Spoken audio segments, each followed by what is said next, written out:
Kilala mo ga si Kabayan Dennis? Isa lang naman siya sa mga nauna magtinda ng pares. Sa sobrang legendary ni Kabayan Dennis, ay marami siya naturuan na magpapares. Dinayo natin ang kanyang paresan sa Las Piñas para magbigay pugay. At syempre, timusan ang pares kung may kakaibang sarap na taglay.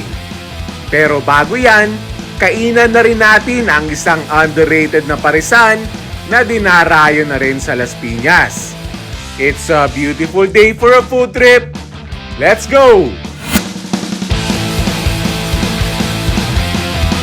Bago natin tirahin ang pares si Kabayan Dennis, magpapares muna tayo din sa Naiya Avenue. Ano yung pares sa Naiya? Ayos malinis, malaki, maraming upuan, mapapasarap ang kain din. Ano yung menu nila? Siyempre, beef pares tayo, tapos kay Aisha ay chick silog. At nakita ko sa ibang vlogs ay umorder sila ng sisig, so mag-sisig din tayo. Yung pares. Chick silog.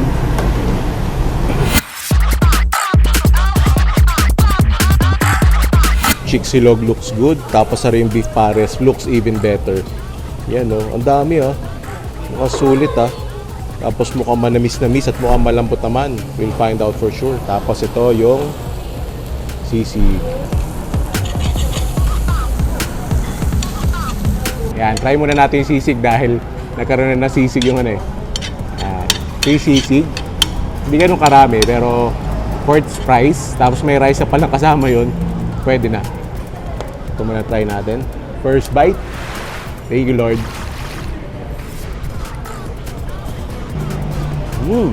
Sisig niya on the salty side. Tapos ang ganda nung merong konting malasadong itlog. Tapos maraming maraming mga crunchy bits, mga cartilage, which is good. And then yung ibang balat medyo naging crispy ng konti pero hindi lahat. Tapos malambot, hindi chewy. Nice. Okay to. For its price, lalo na kung mahilig ka sa sisig with egg, this is good.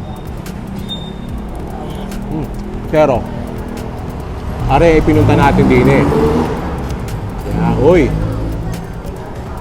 Flaky. Medyo litid yung nadali natin yun. Pero yung pinakalaman ay mukhang malambot. Yan. Tapos lagay natin ito sa rice, garlic rice.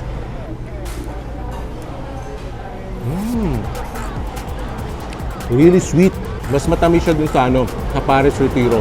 Pero kung mahilig ka sa matamis na pares, masarap to Tapos yung sweetness niya, nagko-complement do sa konting lasa na star anise. And then malambot yung yung beef, kahit yung litid niya, sarap guyain. Ayan, so habang naghihintay tayo ng chili oil, kasi nag-request tayo ng chili oil, may bayad yung chili oil 5 pesos. Balik muna tayo din sa sisig. Yung lasa ng sisig niya, pang ulam hindi pang pulutan. If that makes sense. Yan, so ito na yung chili oil. Again, may bayad yung chili oil Tama na yung lasa ng ng pares. Lagyan lang natin ng chili oil. Yan lang ang tingin ko magpapa next level ng pares na to. Tapos, may sabaw din. Na-enjoy ko tong pares na to Kahit kasi between street pares and yung pares na medyo manamis, mas gusto ko yung street pares. Pero ito, na-enjoy ko to Tapos kaya pala yung mga tao dito, yung mga nakikita ko sa vlog, lagi may order na sisig kasi ang sarap nga naman kaulam ng sisig. This is a good start sa ating Pares food crawl din sa Las Piñas. Can't wait na timusan yung pares ni Kabayan Dennis.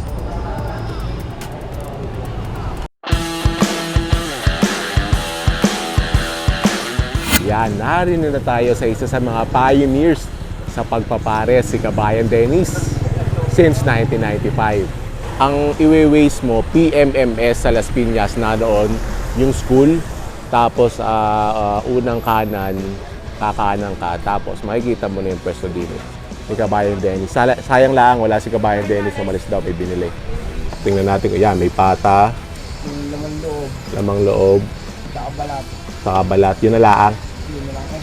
Kaaga naman mo, pares, saka, alas 9 pala ang ubos na ang mga espesyal.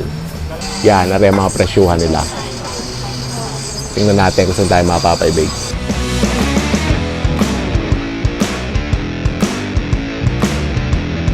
Overload sa akin na. Yan na yan.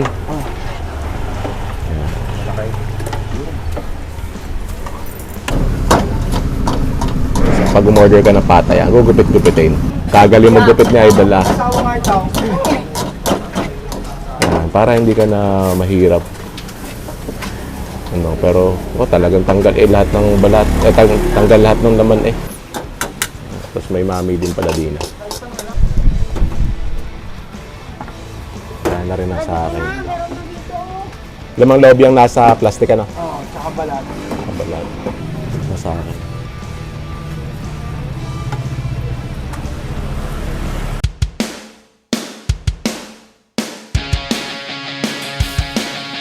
Yan, ari na. So yung kanina mga ginupit-gupit sa pata yun. Tapos ari lamang loob. Tapos may mga balat din. Tapos yung sabaw, medyo malapot. May lasa na rin.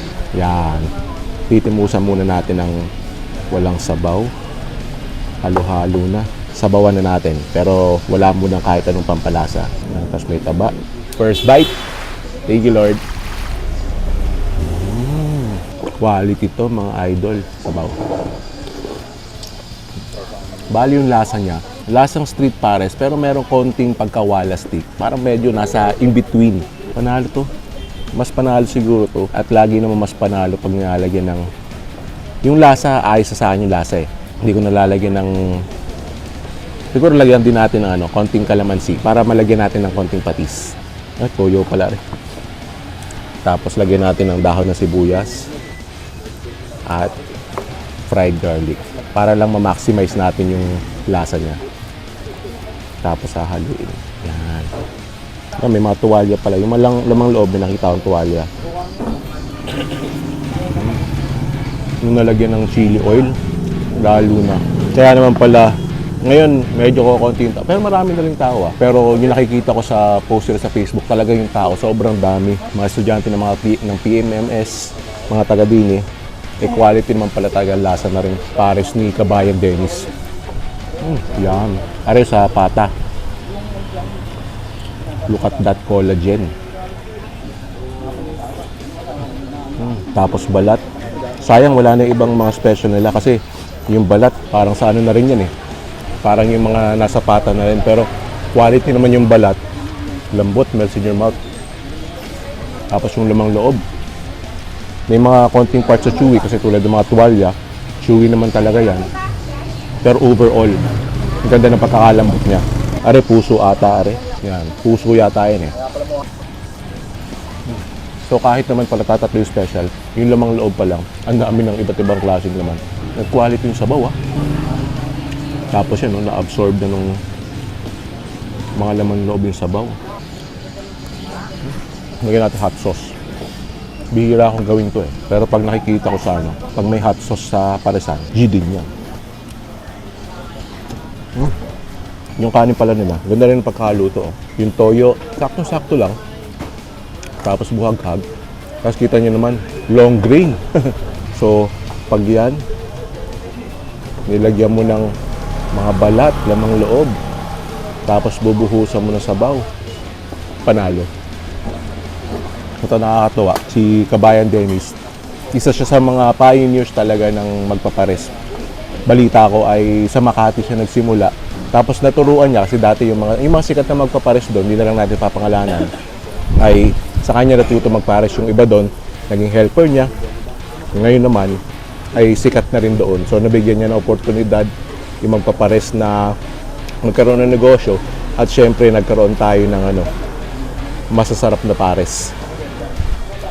Ako nga po pala si Dennis Hoxon, kung tawagin ni si Dennis Kabayan, na ang aking tinda ay tinatawag ding Dennis Kabayan Pares. Nagsimula ito nung magtinda yung kapatid ko nung 1994. Tapos napapasok ako sa kanila 1995. Sa Makati kami dati. Sa may Pasong Tamo Extension. Di ba, naging helper ko yung mga bayo ko. Tapos yung mga bayo ko, nagkaroon sila ng helper. Di, natuto. Kaya dumami ng dumami. Sa totoo lang, nung panahong 1995, wala pa kaming 100 tao nagpapares. Yun ay puro taga-Tiaong Quezon. Taga-Tiaong Quezon kami. Siguro sabi nila, na naniniwala naman ako, kakaiba daw yung lasa. Kakaiba. Ayan. Kahit tanong natin sa mga kumakain na yan. Iba daw eh. Oh. Sa mga estudyante, talagang kumakain sila. Kasi ano sila sa budget nila eh, di ba? 50 pesos, busog na sila. Samantalang hindi naman sa pagano, di ba? Yung ulam, minsan 60 pesos, ulam pa lang. No? Tsaka malapit ako sa PMMS. Kaya maraming estudyante. Kaya maganda na rin yung pwestong to. Muli iniimbitahan ko kayo dito sa Set Street, Paraiso Subdivision, Talon 4, Las Piñas. Sobrang solid ng ating Paris food crawl ngayon. Sa pa ba masarap mag-Paris? Let me know in the comment section. Pupuntahan natin yan. O yan, so kakainin ko na to. So try nyo.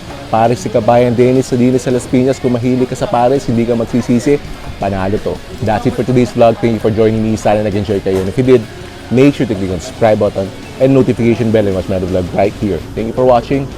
I'll see you in a bit.